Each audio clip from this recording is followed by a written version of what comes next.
বিলাসবহুল ফ্ল্যাট কিনতে হবে, বাড়ি বানাতে হবে, এই ধরনের মানসিকতা কখনো আমার ছিল না এবং থাকবে না ইনশাআল্লাহ। আগামী দিনে মানুষের সেবা করার একটি চিন্তা নিয়ে এই কাজে নেমেছি। আমি শাসক নই, সেবকের ভূমিকা পালন করতে চাই। কুনতুম খায়রা উম্মাতিন উখরিজাত লিন-নাস, তোমরাই হলো সর্বোত্তম জাতি, তোমাদেরকে মানবতার কল্যাণের জন্য, মানুষের সেবার জন্য তোমাদেরকে সৃষ্টি করা হয়েছে।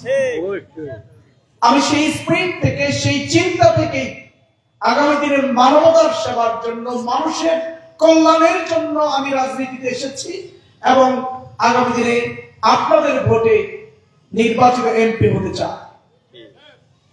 সম্মানিত ভাইরা আমার, আমি চাই আমাদের সমাজের মধ্যে, রাষ্ট্রের মধ্যে যে প্রতিহিংসার রাজনীতি দাও দাও করে চলছে, যে প্রতিহিংসার রাজনীতি আজকে আমাদের পুরো করে নিঃশেষ করে দিচ্ছে, ভাই ভাইয়ের মধ্যে দ্বন্দ্ব ফসাদ তৈরি করে দিয়েছে, সমাজের বসবাসকৃত মানুষগুলোর মধ্যে দ্বন্দ্ব ফসাদ তৈরি করে দিয়েছে। একই পাড়ার মহল্লায় আমরা বসবাস করি, ছোটবেলায় একসাথে খেলাধুলা করে বড় হয়েছি। আজকে শুধুমাত্র ভিন্ন রাজনীতি করার কারণে এক ব্যক্তি আরেক ব্যক্তির বিরুদ্ধে মিথ্যা মামলা দেয়, এক ব্যক্তি আরেকজন ব্যক্তির উপরে জুলুম চালায়, নির্যাতন চালায়, কিভাবে তার দোকান দখল করবে, কিভাবে তার জমি দখল করবে, কিভাবে তার বাড়ি দখল করবে, এই ধরনের ঘৃণ্য মানসিকতায় লিপ্ত হয়েছে আজকে সমাজ এবং রাষ্ট্র ব্যবস্থা। আমি চাই আগামী দিনে হিংসা, বিদ্বেষ, জুলুম, নির্যাতন সমাজ থেকে মূলচ্ছেদ হবে, একটি নিরাপদ এবং শান্তিময় সমাজ, রাষ্ট্র ব্যবস্থা গড়ে উঠবে, যেখানে সকল ধর্ম মতের মানুষগুলো এক টেবিলে বসবে, চা খাবে, মুড়ি খাবে, একসাথে হাসি ঠাট্টা তামাশা করবে, আনন্দ ফুর্তি করবে, তারা নিজেদের মধ্যে কথাবার্তা শেয়ার করবে, বিপদ মুসিবতে একে অপরের পাশে দাঁড়াবে। এটার নামই হলো রাজনীতি।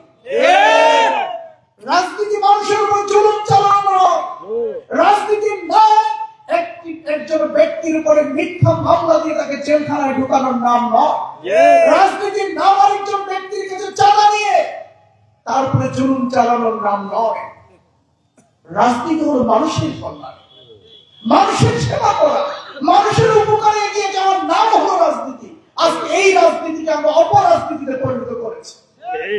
আগামী দিনে আমরা ক্ষমতায় গেলে, আল্লাহ যদি আমাকে এমপি হিসেবে কবুল করেন, তাহলে এই ধরনের প্রতিহিংসার রাজনীতি, হিংসা বিদ্বেষের রাজনীতির কবর রচনা করতে চায়। ভাই, ভিন্ন রাজনীতি থাকতেই পারে, বিভিন্ন রাজনীতির সাথে মানুষের সম্পর্ক থাকবে, করবে, এটা নাগরিক অধিকার, রাষ্ট্রের অধিকার দিয়েছে। জামাত ইসলাম করবে, বিএনপি করবে, আরেকটা দল করবে, করবে, কিন্তু রাজনীতি করার কারণে একদল আরেক দলের উপর জুলুম চালাবে, এটা রাজনীতি না। সম্মানিত ভাই আমার, আমি এই আগামী দিনে আপনাদের ভোটে নির্বাচিত হতে চাই, ঠাকুরগাঁর জন্য কিছু কাজ করতে চাই, ঠাকুরগাঁর জন্য কিছু কাজ করতে চাই, যে কাজগুলো 54 বছরে ঠাকুরগাঁয় হয়নি। 54 বছরে অনেক এমপিকে নির্বাচিত করেছে, যারা মন্ত্রিত্ব পেয়েছে, যারা মন্ত্রী হয়েছে, বড় বড় মন্ত্রণালয়ের দায়িত্ব পেয়েছিলেন, একাধিক মন্ত্রণালয়ের দায়িত্ব তারা পালন করেছেন। আজকে যদি তারা কোনো কাজ করে না এসে এবার যদি বলে আগামীতে করব, তাদেরকে বিশ্বাস করা যাবে না। আপনি তো সুযোগ পেয়েছিলেন, আপনি সুযোগ পাওয়ার পরে কি করেছেন এলাকার জন্য আগে তা বলুন। আপনি যদি দৃশ্যমান কোনো ডেভেলপমেন্ট দেখাতে পারেন, আপনি যদি উন্নয়নের কোন ছোঁয়া যদি দেখাতে পারেন, তাহলে আমরা বিশ্বাস করবো আপনি আগামীতেও করবেন। আর যদি দেখাতে না পারেন, তাহলে আমরা বুঝবো আগামীতেও আপনি করবেন না, মিথ্যা আশ্বাস দিয়ে শুধু জনগণকে ধোঁকা দিয়ে ভোট নিয়ে নির্বাচিত হতে চান। আমরা কোথায় না, আমরা কাজে বিশ্বাস। আমাদের দেশে হবে সেই ছেলে কবে কোথায় না বড় হয়ে কাজে বড় হবে। আমাদের রাজনীতি কোথায় নয়, কাজে বিশ্বাস। জামাত ইসলামী রাজনীতি হলো কথায় বিশ্বাস।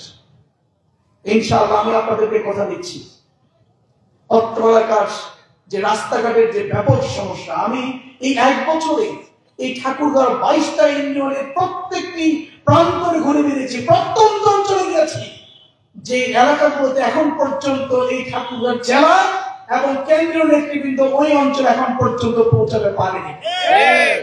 আমি ঘুরে ঘুরে দেখেছি মানুষের দুঃখ কষ্টগুলো, আমি ঘুরে ঘুরে দেখেছি মানুষের সমস্যাগুলো, এবং সেই সমস্যাগুলো আমি চিহ্নিত করেছি, মানুষের মনের কথাগুলো শোনার চেষ্টা করেছি, তারা কি চায় সেই কথাগুলো শোনার পরে আমি সেই উদ্যোগ নিতে চাই।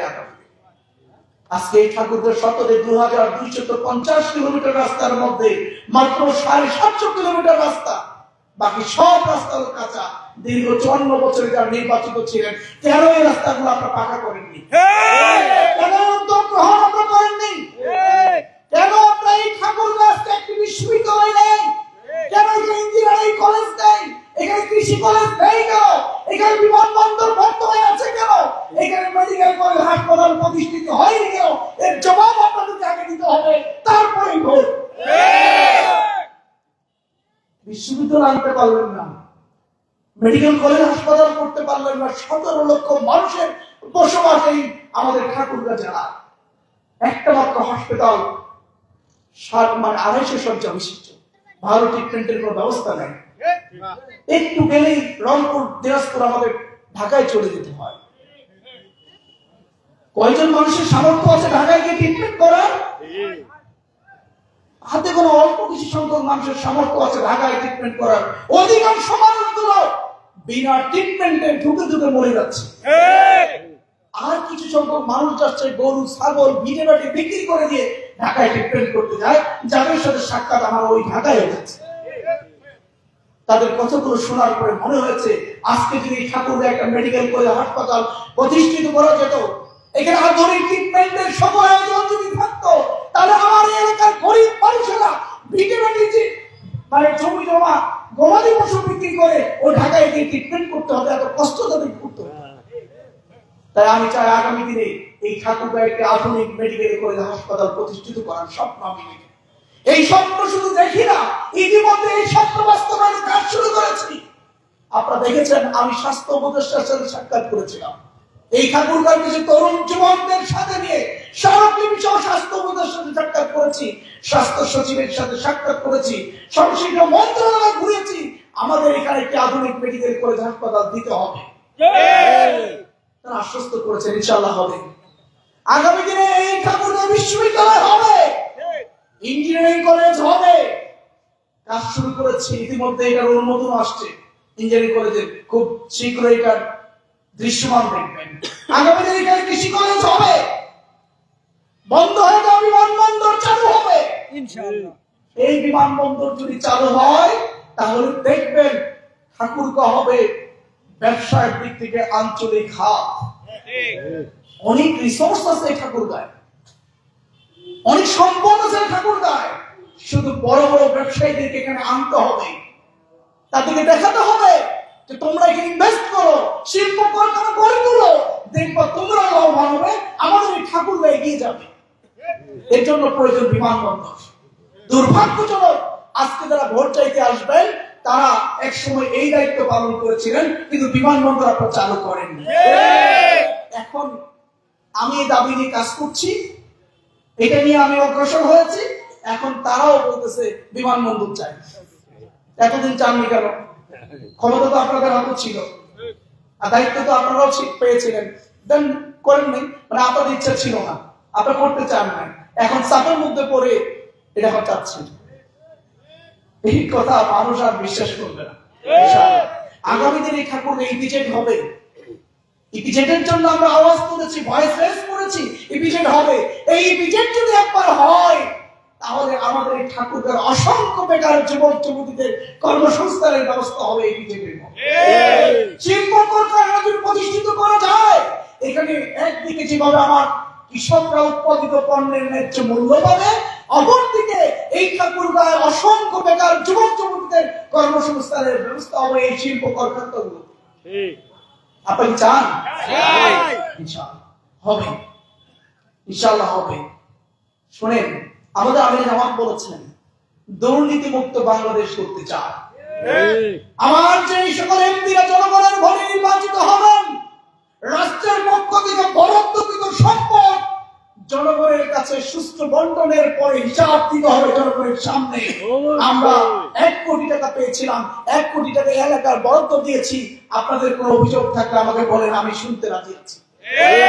বলেন, জামাত ইসলাম ব্যতীত আর কোন রাজনৈতিক সংগঠনের নেতার সাহস আছে জনগণের সামনে দাঁড়িয়ে কথা বলে?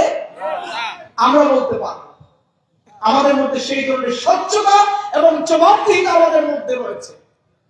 আমাদের আমির জামাত করেছেন, আগামী দিনে যারা নির্বাচিত হবেন তারা ট্যাক্স ফ্রি গাড়ি গ্রহণ করবেন না, তারা রাষ্ট্রের পক্ষ থেকে কোনো প্লট গ্রহণ করবেন না। রাষ্ট্রের সম্পদ এগুলো জনগণের সম্পদ। জনগণ আপনাকে নির্বাচিত করেছে ওই রাষ্ট্রের বিলাসবহুল প্লট আর গাড়ি ব্যবহার করার জন্য নয়। সম্মানিত ভাইরা আমার, আমি সেটি চাই।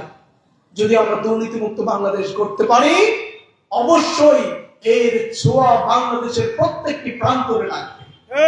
বলুন তো দেখি, 1 কোটি টাকা বরাদ্দ আছে, বর্তমানে 1 কোটি টাকার কত লক্ষ টাকা খরচ হয়? কত খরচ করে বলেন? বরাদ্দ আসলে 1 কোটি টাকা বরাদ্দ হয়, খরচ হয় 20 থেকে 30 লাখ, বাকি সব লুটপাট করে খেয়ে ফেলছে। আমি শুনলাম আমাদের এই পৌরসভার জন্য এক সময় বরাদ্দ হয়েছিল 250 কোটি টাকা, 1 টাকাও কাজ হয়নি, সব মেরে গেছে। তাহলে কেমন ঠাকুরকে কাজ হবে ভাই? ঠাকুরকে কাজ হবে? যদি এই 250 কোটি টাকার যদি পুরো টাকাটাই যদি ঠাকুর ব্যয় হতো, উন্নয়নের কাজে যদি ব্যয় হতো, এই ঠাকুরগার চেহারা এটা থাকতো না। আজকে বর্ষাকালে ঠাকুরগার শহরের রাস্তায় প্রতিবাদ স্বরূপ ধান রোপণ করা হয়, লজ্জার ঘৃণা হয় আমাদের। বরাদ্দ হয় খেতে, যার কারণে শহরের রাস্তাগুলোতে বর্ষা করে ধান রোপণ করতে পারে। তাই আসুন সম্মানিত ভাইরা, যদি আগামী দিনে ঠাকুরগাঁকে যদি উন্নতির দিকে নিতে হয়, যদি ঠাকুরগাঁকে নিরাপদ করতে হয়, আজকে মামলাবাজি চলতেছে।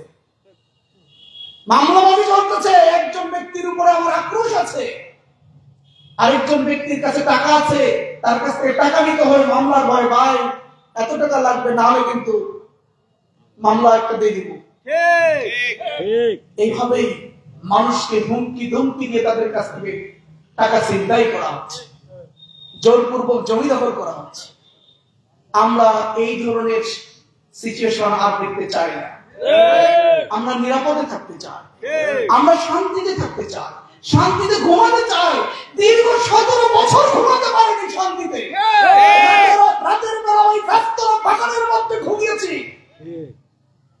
আর 17 বছর পরে লড়াই সংগ্রাম করে জীবন দিয়ে রক্ত দিয়ে যে স্বাধীনতা আমরা পেলাম, আবার যদি আমাদেরকে চাঁদাবাজির শিকার হতে হয়, আমার রাতটা যদি শান্তিতে ঘুমাতে না পারি, তাহলে কিসের অভ্যুত্থান ঘটলো আমাদের? এই জন্য তো আমাদের ছাত্ররা জীবন দেয়নি। চাঁদাবাজির জন্য, টেন্ডারবাজির জন্য, মামলাবাজির জন্য তো আমাদের ভাই বোনেরা জীবন দেননি।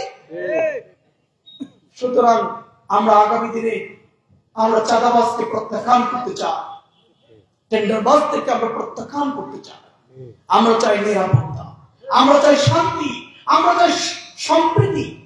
আজকে হিন্দু ভাইরা আছেন, আবহমান কাল ধরে এখানে হিন্দু, বৌদ্ধ, খ্রিস্টান, মুসলমানদের মধ্যে একটা সম্প্রীতির বন্ধন দিয়ে আমরা এগিয়ে যাচ্ছি।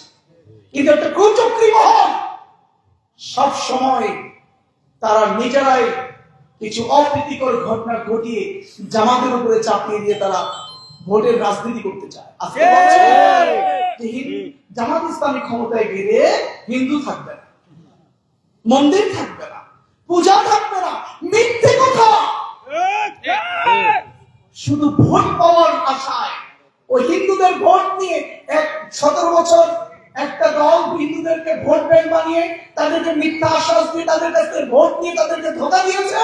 আরেকটা দল আবার ধোঁকা দেওয়ার জন্য এসেছে। যাদের কাছে চাঁদাবাজি করলেন, যাদের কাছে চাঁদা নিলেন, যাদেরকে মিথ্যা মামলা দিলেন, প্রতি মুহূর্তে তাদেরকে আতঙ্কের মধ্যে রেখেছেন। আবার এখন ভোট চাইতে গেছেন যে জামাত ইসলাম আসবেন, সুতরাং আমাদেরকে ভোট দেন। আমি বলতে চাই, আমাদের ইসলাম ধর্ম কোন ধর্মের, অন্য কোন ধর্মের উপরে ধর্ম চাপিয়ে দিতে শিক্ষা দেয় না। আমাদের ইসলাম ধর্ম মন্দির ভাঙচুর করার শিক্ষা আমাদেরকে দেয় না। আমাদের ইসলাম ধর্ম আপনাদের ধর্মীয় স্বাধীনতা নিশ্চিত করে। আমাদের ইসলাম ধর্ম আপনার নিরাপত্তা নিশ্চিত করার নির্দেশনা আমাদেরকে দেয়। আমাদের রাসূল বলেছেন, কোন অমুসলিমের উপরে যদি তোমরা জুলুম চালাও, তার উপরে নির্যাতন করো, তার বাড়িঘর থেকে যদি তোমরা তাকে বের করে দাও, আমি রাসূল বলছি কি আমাদের ময়দানে, হাসরের ময়দানে আমি তোমার বিপক্ষে সাক্ষী দেব। তার মানে প্রমাণ হয় ইসলাম কখনো ভিন্ন ধর্মের মানুষদের উপরে জুলুম চালানোর শিক্ষা আমাদেরকে দেয় না।